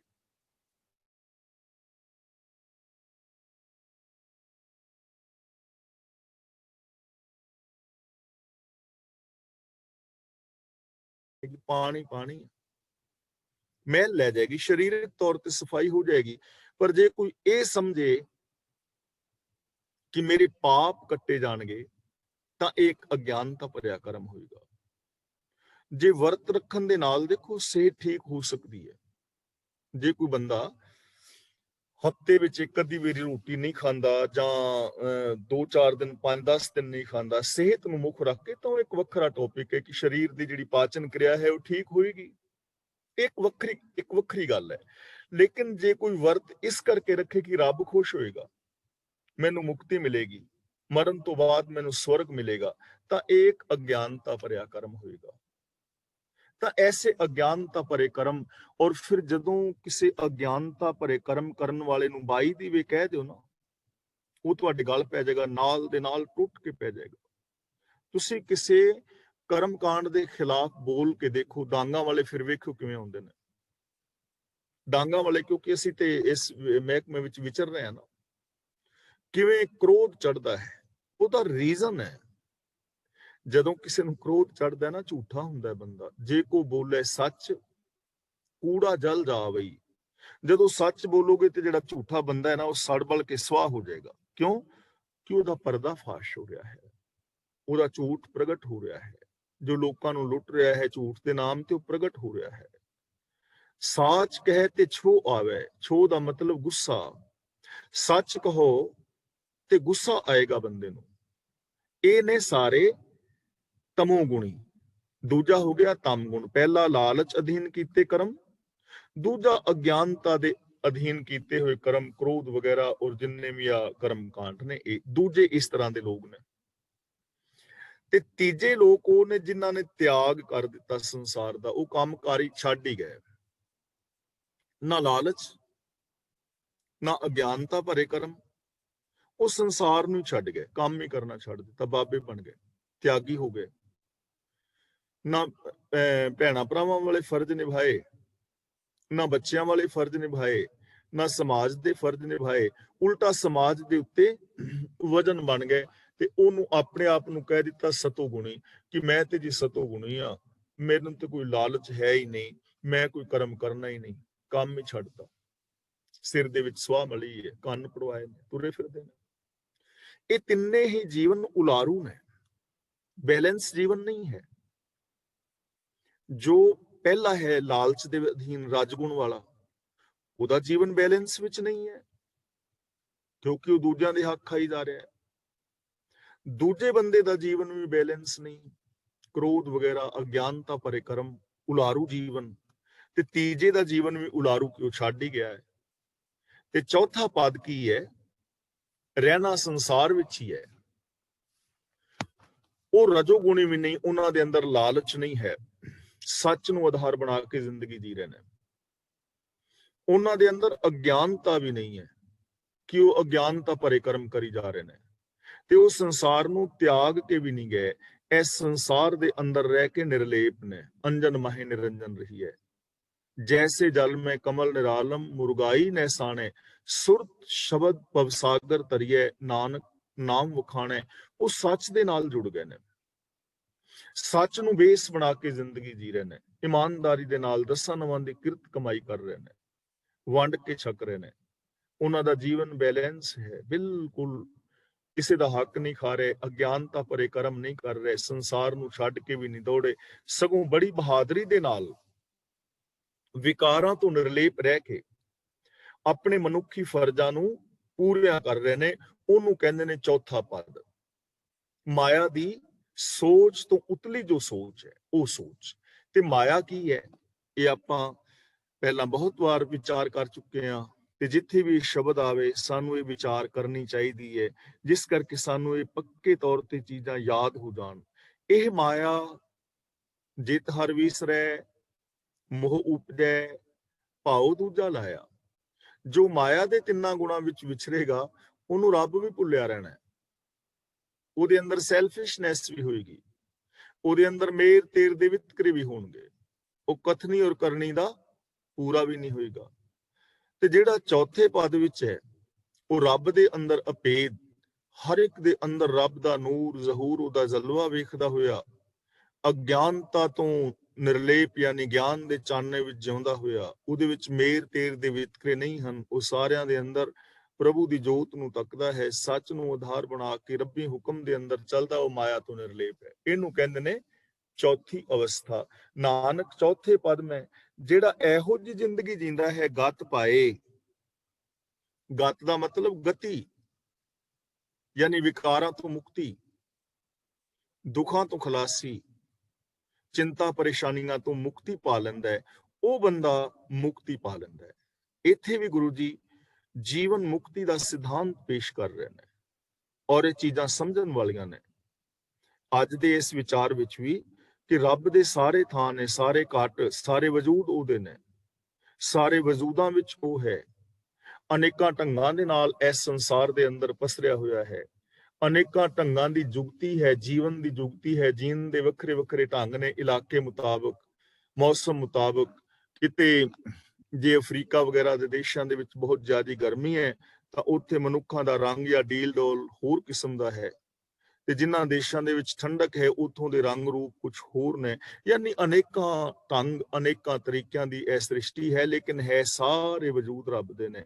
ਸਾਰੀ ਦੁਨੀਆ ਵਿੱਚ ਰੱਬੀ ਹੁਕਮ ਹੈ, ਤੇ ਜਿਹੜਾ ਬੰਦਾ ਇਸ ਹੁਕਮ ਨੂੰ ਸਮਝ ਲੈਂਦਾ ਹੈ, ਨਾਮ ਕੇ ਤਗਰ ਸਾਰੇ ਸਗਲੇ ਜੰਤ, ਜੋ ਨਾਮ ਬਾਰੇ ਸੁਣਦਾ ਹੈ, ਹੁਕਮ ਬਾਰੇ, ਨਾਮ ਮੀਨਸ ਹੁਕਮ ਬਾਰੇ ਸੁਣਦਾ ਹੈ, ਹੁਕਮ ਅਨੁਸਾਰ ਜ਼ਿੰਦਗੀ ਜੀਂਦਾ ਹੈ, ਆਖਿਰ ਉਹ ਫਿਰ ਇਸ ਅਵਸਥਾ ਤੇ ਪਹੁੰਚ ਜਾਂਦਾ ਹੈ। ਉਹਦਾ ਜੀਵਨ ਉਲਾਰੂ ਨਹੀਂ ਰਹਿੰਦਾ, ਉਹ ਰਾਜਗੁਣ, ਤਨਗੁਣ, ਸਤਗੁਣ ਤੋਂ ਉਤਾਂ ਉੱਠ ਜਾਂਦਾ ਹੈ, ਔਰ ਵਿਕਾਰਾਂ ਤੋਂ, ਚਿੰਤਾਵਾਂ ਤੋਂ, ਮੇਰ ਤੇਰ ਤੋਂ, ਜਾਤੀਵਾਦ ਤੋਂ, ਇਹਨਾਂ ਤੋਂ ਉਹ ਮੁਕਤੀ ਹਾਸਲ ਕਰ ਲੈਂਦਾ ਹੈ। ਇਸੇ ਨੂੰ ਮੁਕਤੀ ਕਹਿੰਦੇ ਨੇ। ਮਰਨ ਤੋਂ ਬਾਅਦ ਕੋਈ ਮੁਕਤੀ ਨਹੀਂ ਹੈ। ਬੇਣੀ ਕਹੈ ਸੁਣੋ ਰੇ ਭਗਤੋ, ਮਰਨ ਮੁਕਤ ਕਿਨ ਪਾਈ। ਤਾਂ ਦੇਖੋ ਕਿੰਨਾ ਸੌਖਾ ਰਾਸਤਾ, ਸਿੰਪਲ ਵੇ ਦੇ ਨਾਲ ਗੁਰਦੇਵ ਪਾਤਸ਼ਾਹ ਨੇ ਸਾਨੂੰ ਸਮਝਾਇਆ ਹੈ। ਕਿੰਨੇ ਅਸੀਂ ਮਹਾਨ ਹੋ ਸਕਦੇ ਹਾਂ, ਕਿੰਨੇ ਅਸੀਂ ਉੱਚੇ ਹੋ ਸਕਦੇ ਹਾਂ, ਸਾਡੀ ਸੁਰਤ ਕਿੰਨੀ ਉੱਚੀ ਹੋ ਸਕਦੀ ਹੈ, ਸੋਚ ਕਿੰਨੀ ਉੱਚੀ ਹੋ ਸਕਦੀ ਹੈ, ਸਾਡਾ ਆਪਣਾ ਜੀਵਨ, ਸਾਡਾ ਪਰਿਵਾਰ, ਸਾਡਾ ਇਹ ਸਮਾਜ ਕਿੰਨਾ ਸੁਹਾਵਣਾ ਹੋ ਸਕਦਾ ਹੈ ਜੇ ਅਸੀਂ ਗੁਰੂ ਦੀ ਪਾਵਨ ਬਾਣੀ ਨੂੰ ਸਮਝ ਕੇ ਜੀਵੀਏ, ਔਰ ਆਪਣੀ ਇਹ ਪ੍ਰੋਬਲਮ ਖਤਮ ਕਰ ਦਈਏ ਕਿ ਜੇ ਅਗਲਾ ਨਾ ਮੰਨੇ, ਇਹ ਚੀਜ਼ ਨੂੰ ਖਤਮ ਕਰ ਦੋ, ਫਿਰ ਕੰਮ ਠੀਕ ਹੋ ਜਾਏਗਾ। ਤੇ ਜੇ ਤੁਸੀਂ ਅਗਲੇ ਨੂੰ ਮਨਾ ਕੇ ਫਿਰ ਮੰਨਣਾ ਹੈ, ਅਗਲੇ ਨੇ ਤੇ ਭਾਈ ਖੋਰੇ ਐਵੇਂ ਹੀ ਮਰਨਾ ਹੋਏ, ਫਿਰ ਸਾਨੂੰ ਵੀ ਐਵੇਂ ਹੀ ਮਰਨਾ ਪਵੇਗਾ। ਇਸ ਲਈ ਹਰ ਇਹ ਗੱਲ ਕਹਿਣੀ ਛੱਡ ਦੇਵੇ ਕਿ ਜੇ ਅਗਲਾ ਨਾ ਮੰਨੇ, ਨਹੀਂ ਮੰਨਦਾ ਨਾ ਮੰਨੇ, ਤੂੰ ਤੇ ਮੰਨ, ਤੈਨੂੰ ਤਾਂ ਨਹੀਂ ਕੋਈ ਰੋਕ ਰਿਹਾ ਨਾ। ਤਾਂ ਅਸੀਂ ਆਪਣੇ ਆਪ ਤੋਂ ਸ਼ੁਰੂ ਕਰਨਾ ਹੈ। ਹਰ ਇੱਕ ਨੇ, ਮੈਂ ਵੀ, ਤੁਸੀਂ ਵੀਰਾਂ ਭੈਣਾਂ ਨੇ ਵੀ।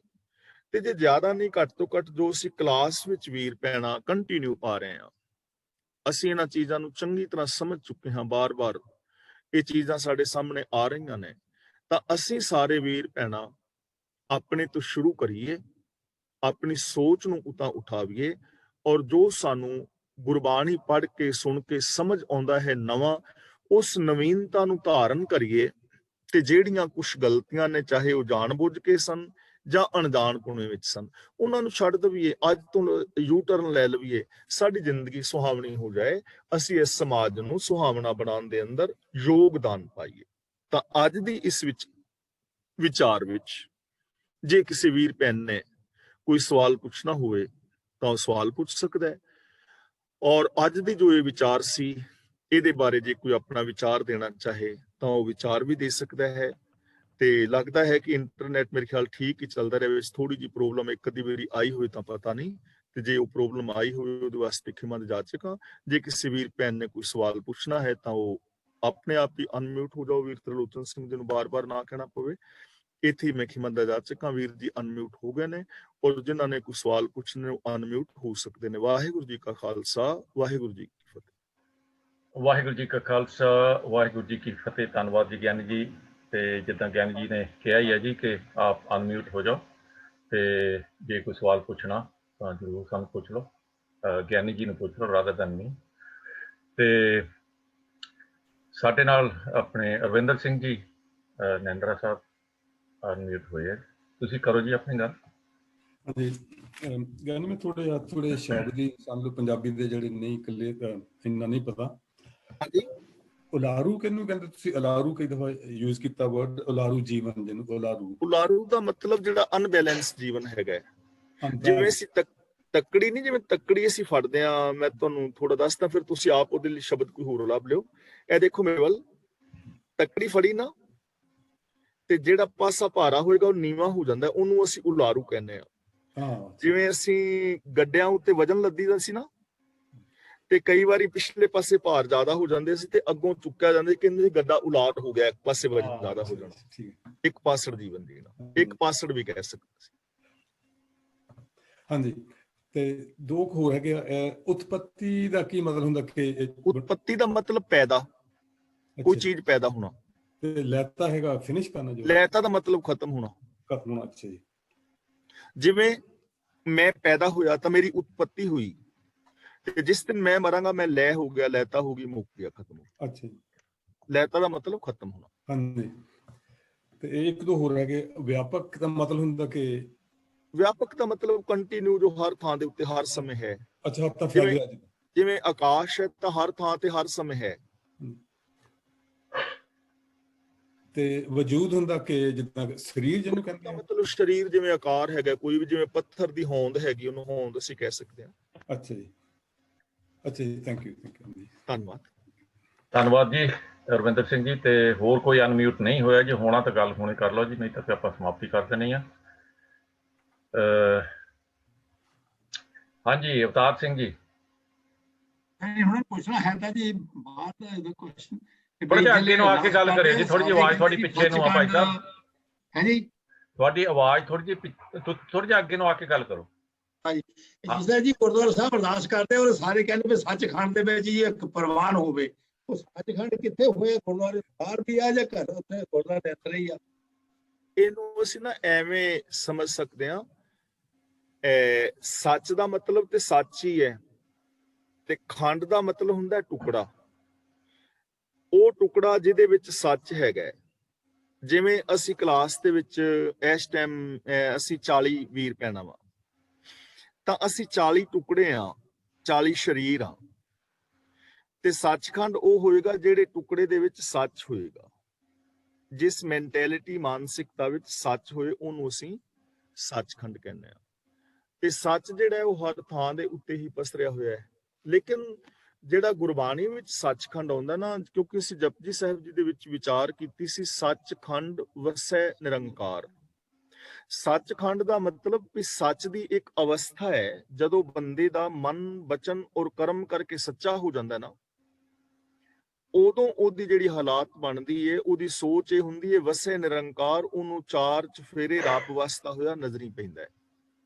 ਸਾਡੀ ਜੋ ਇੰਟਰਪ੍ਰੀਟੇਸ਼ਨ ਹੈ ਉਹ ਗਲਤ ਹੈ। ਸੱਚਖੰਡ ਵਸੈ ਨਿਰੰਕਾਰ ਦਾ ਮਤਲਬ ਹੈਗਾ ਇਹ ਨਹੀਂ ਕਿ ਸੱਚਖੰਡ ਵਿੱਚ ਰੱਬ ਵਸਦਾ ਹੈ ਵੀ ਕੋਈ ਵੱਖਰਾ ਸੱਚਖੰਡ ਹੈ। ਦੇਖੋ, ਧਰਮਖੰਡ, ਗਿਆਨਖੰਡ, ਸਰਮਖੰਡ, ਕਰਮਖੰਡ ਤੇ ਅੱਗੇ ਹੈ ਸੱਚਖੰਡ। ਇਹ ਚਾਰ ਪੌੜੀਆਂ ਦੇ ਵਿੱਚ 5 ਗੱਲਾਂ ਕਹੀਆਂ ਗਈਆਂ ਨੇ।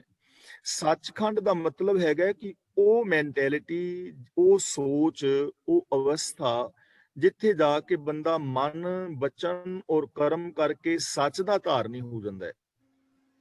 ਉਸ ਅਵਸਥਾ ਵਿੱਚ ਬੰਦੇ ਨੂੰ ਚਾਰ ਚਫੇਰੇ ਵਸਦਾ ਹੋਇਆ ਰੱਬ ਨਜ਼ਰੀ ਪੈਂਦਾ ਹੈ।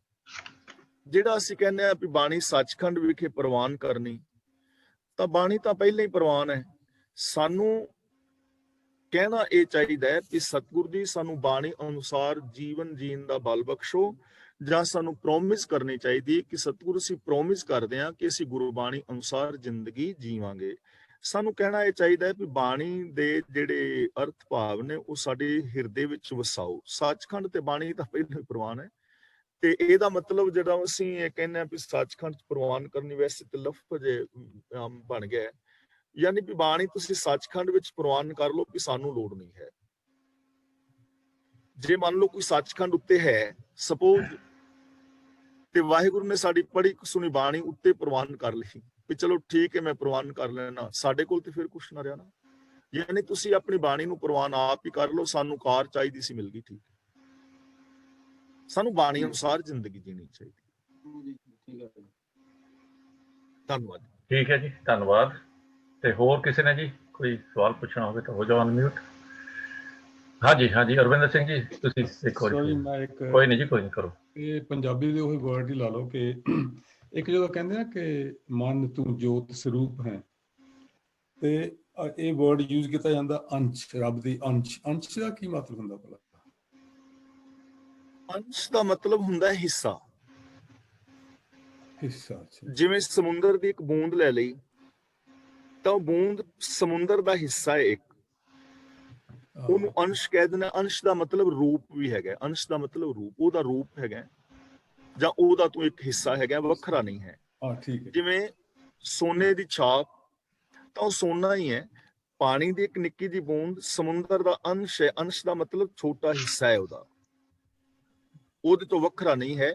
ਦੇਖੋ ਪੂਰੇ ਸਮੁੰਦਰ ਦੇ ਪਾਣੀ ਦਾ ਜਿਹੜਾ ਫਾਰਮੂਲਾ ਹੈ H2O, ਤੇ ਇੱਕ ਨਿੱਕੀ ਦੀ ਬੂੰਦ ਦਾ ਫਾਰਮੂਲਾ ਵੀ H2O, ਉਹਦਾ ਹੀ ਰੂਪ।